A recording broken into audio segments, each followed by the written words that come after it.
दोस्तों आपको पता नहीं दुनिया में कितने सारे आतंकी हमले हुए जिसमें हजारों लाखों बेगुनाह लोग मारे गए, जिसमें 9/11 और 26/11 जैसे आतंकी हमले शामिल है। पर दोस्तों जिस देश पर हमला होता है उस देश की सरकार और आम जनता कुछ ही दिनों बाद इन हमलों को भूल जाती है। पर दुनिया में केवल 2 ही देश ऐसे हैं जिनके ऊपर हुए आतंकी हमले का बदला पूरी दुनिया ने देखा, जिसमें से एक देश है इसराइल और दूसरा देश अमेरिका। दोस्तों अभी हाल ही में हमास ने इसराइल के ऊपर हमला किया जिसमें हजारों इसराइली सिविलियन मारे गए थे। पर दोस्तों अब जो इसराइल है उसने रिटेलिएट करना शुरू कर दिया है। पर आप मेरी बात को ध्यान रखना, जब इन दाइड युद्ध खत्म होगा तो आप देख लेना जो इसराइल है वो हमास की गर्दन पकड़कर उसकी नाक जमीन में रगड़ देगा। और अगर आप बात करें अमेरिका की, तो जब अमेरिका के ऊपर 9/11 का हमला हुआ तो उसमें उसके हजारों सिविलियन मारे गए, उसे अरबों डॉलर का नुकसान हुआ। पर दोस्तों जो अमेरिका उसने 10 सालों तक चले एक लंबे मिशन के बाद इस हमले का जो मास्टरमाइंड था ओसामा बिन लादेन, उसको उसी के घर पाकिस्तान में कुत्ते की मौत मारा था। तो दोस्तों आज के स्पेशल एपिसोड में हम इसी के बारे में जानेंगे कि कैसे अमेरिका के ऊपर आतंकी हमला हुआ और अमेरिका ने कैसे इससे अपना बदला लिया। तो बने रहे वीडियो के अंत तक। तो दोस्तों मेरा नाम रोलेंस, तो चलिए शुरू करते हैं आज के इस बेहतरीन एपिसोड को। There are reports that the Pentagon has been evacuated and the White House is being evacuated. Clearly, you're seeing now these pictures from Washington, D.C. as we try to find. Directed the full resources of our intelligence and law enforcement communities to find those responsible and to bring them to justice. We will make no distinction between the terrorists who committed these acts and those who harbored them. 11 सितंबर 2001 इस दिन एक American flight 11 America के Boston से Los Angeles के लिए उड़ान भरती है, जिसमें टोटल 11 क्रू मेंबर्स और 81 पैसेंजर्स मौजूद थे। पर दोस्तों इनमें से किसी को भी ये नहीं पता था किसी फ्लाइट में 5 हाईजैकर्स भी मौजूद है, जिनका लीडर था एक इजिप्शियन आतंकवादी मोहम्मद अट्टा। अब दोस्तों जैसे फ्लाइट टेक ऑफ करती है इसके थोड़ी देर बाद जो मोहम्मद अट्टा है वो बाहर निकलता है और जितने पैसेंजर्स है उनको ओवर पावर कर लेता है। इसके बाद वो कॉकपिट में घुस जाता है, पर जो प्लेन था उसका पूरा कंट्रोल आतंकवादियों के हाथ में आ चुका था। अब दोस्तों जो आतंकवादी थे वो इस प्लेन को अमेरिका की शान यानी ट्विन टावर के नॉर्थ टावर में क्रैश करवा देते हैं।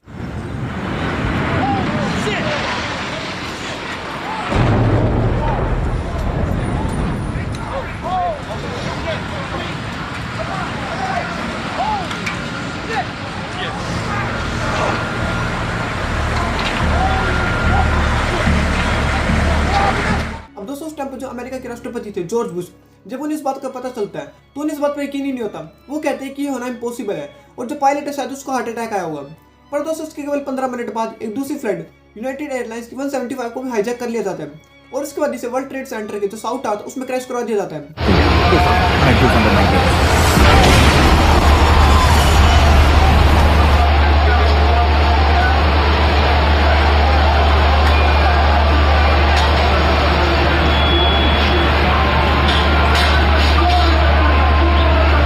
केवल 15 मिनट के अंदर ही अमेरिका के ऊपर 2 आतंकवादी हमले हो चुके थे और जितने भी अमेरिकन लोग थे उनके भी हड़कंप मच चुका था। अब दोस्तों उस टाइम पर राष्ट्रपति के चीफ ऑफ स्टाफ थे एंड्रयू कार्ड, वो बताते हैं कि अमेरिका के ऊपर 2 आतंकवादी हमले हो चुके हैं जिसमें हजारों सिविलियन मारे जा चुके हैं और अमेरिका इज अंडर अटैक। पर दोस्तों जो उस टाइम पर राष्ट्रपति थे वो एक स्कूल में विजिटिंग के लिए जा रहे थे। इसके बाद स्कूल में विजिटिंग करते हैं, बच्चों के साथ सेल्फी लेते हैं और लगभग 7 मिनट बाद बाहर आते हैं। अब दोस्तों इसके एक तीसरी फ्लाइट 77 उसको भी हाईजैक कर लिया जाता है और जो अमेरिकन डिफेंस बिल्डिंग थी पेंटागन उसमें क्रैश करा दिया जाता है। अब दोस्तों केवल 15 मिनटों के अंदर ही अमेरिका के 3 आतंकवादी हमले हो चुके थे, हजारों सिविलियन मारे जा चुके थे, अरबों डॉलर का नुकसान हो चुका था। अब दोस्तों इसका जो यूएस आर्मी थी वो जितने प्लेन थे उनका इमरजेंसी लैंडिंग का ऑर्डर देती है ताकि और कोई भी आतंकवादी हमला ना हो। पर दोस्तों ने पता नहीं था अभी एक फ्लाइट हवा में थी जो कि थी फ्लाइट 93 9:59 जो दोनों प्लेन ट्विन टावर से टकराए थे। इसके कारण जो ट्विन टावर था पूरी तरह से कोलैप्स कर जाता है। 4.5 years to build the World Trade Center South Tower. But at 9:59 a.m. on September 11th, 2001, it only took 12 seconds for the 110-story building to fall.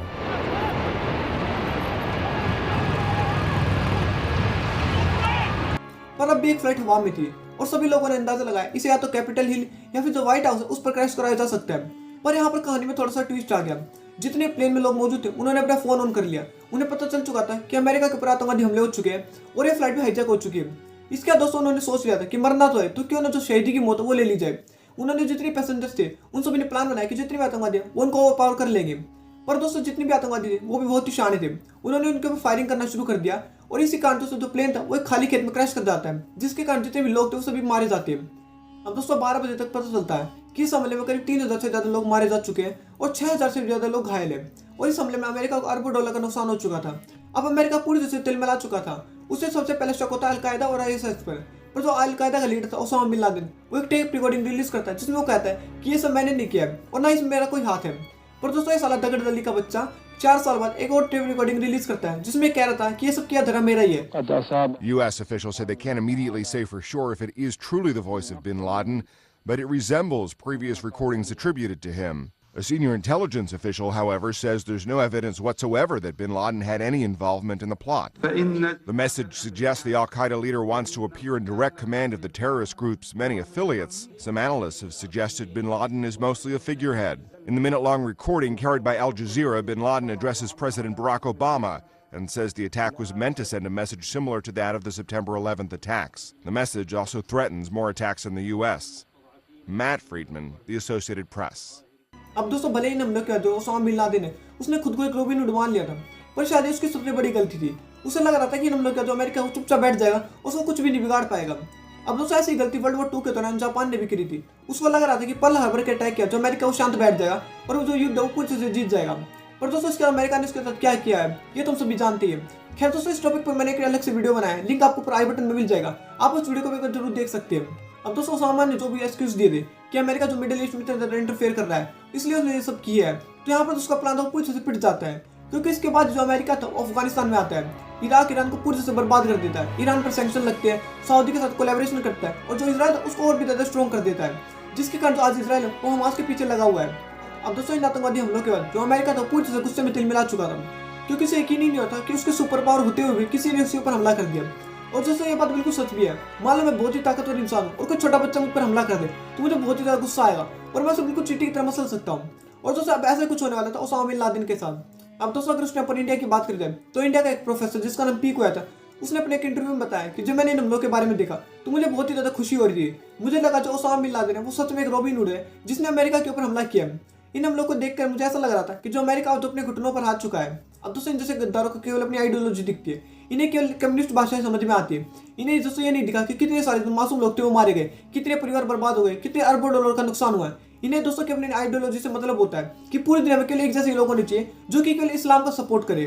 अब दोस्तों इन आतंकवादी हमलों कहते हैं ओसामा बिन लादेन था, वो अमेरिका का सबसे बड़ा दुश्मन बन चुका था और उसकी हिट लिस्ट में टॉप पर आ चुका था। उसे मारने के लिए दोस्तों अमेरिका किसी भी हद तक जा सकता था और किसी भी देश से भिड़ने को तैयार खड़ा था।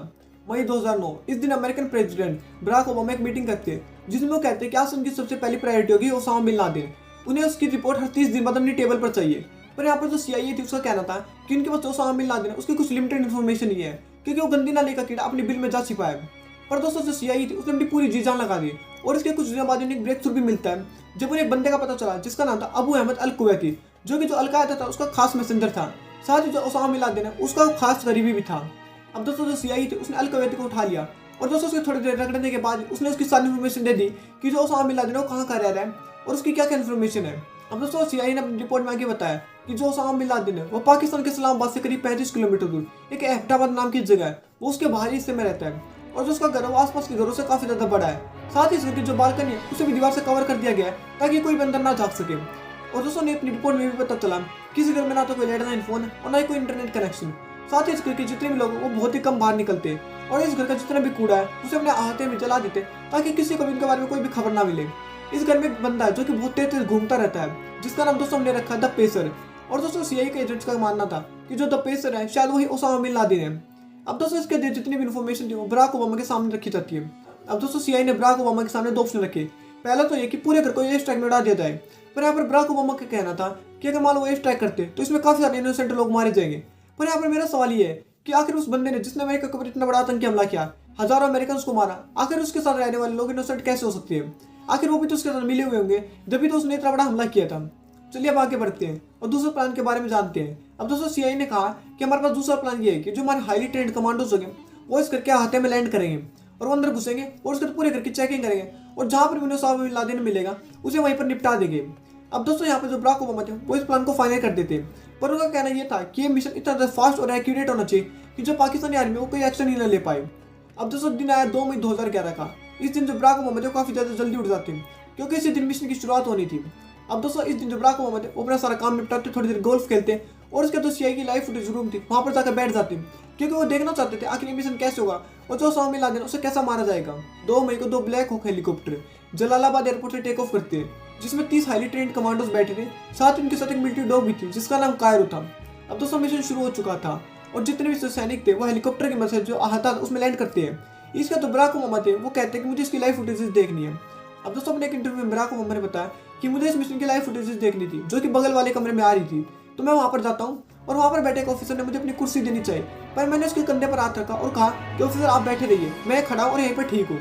इसके बाद दोस्तों वो लाइव फुटेज देखते रहते, पर उन सभी के मन में एक अजीब सा डर था, क्योंकि इनके जो सैनिक थे वो दुश्मन की टेरिटरी में थे, जहाँ पर उनके साथ कुछ भी हो सकता था।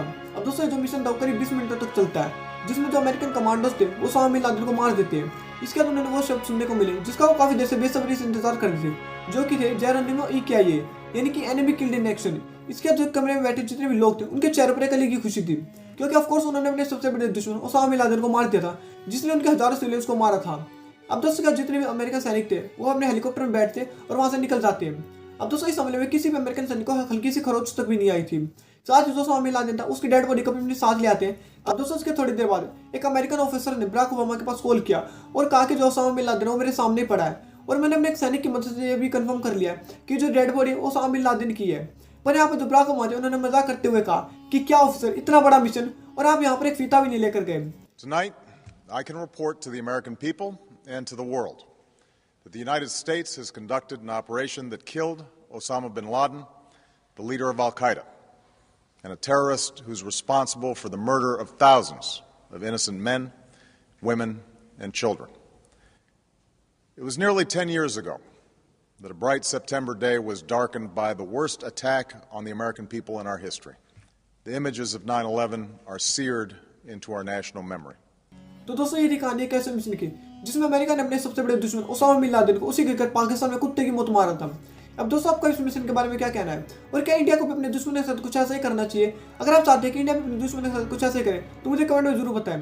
साथ ही इस वीडियो को अपने दोस्तों के साथ भी जरूर शेयर करें ताकि उन्हें भी इसके बारे में पता चल सके। तो दोस्तों आज के लिए बस इतना ही। आई होप आपको वीडियो पसंद आया होगा। अगर वीडियो पसंद आए तो वीडियो को लाइक करके चैनल को सब्सक्राइब कर ले, ताकि आपको आने वाले इसी तरह के इंटरेस्टिंग वीडियोस का नोटिफिकेशन सबसे पहले मिल सके। तब तक के लिए thank you and have a nice day.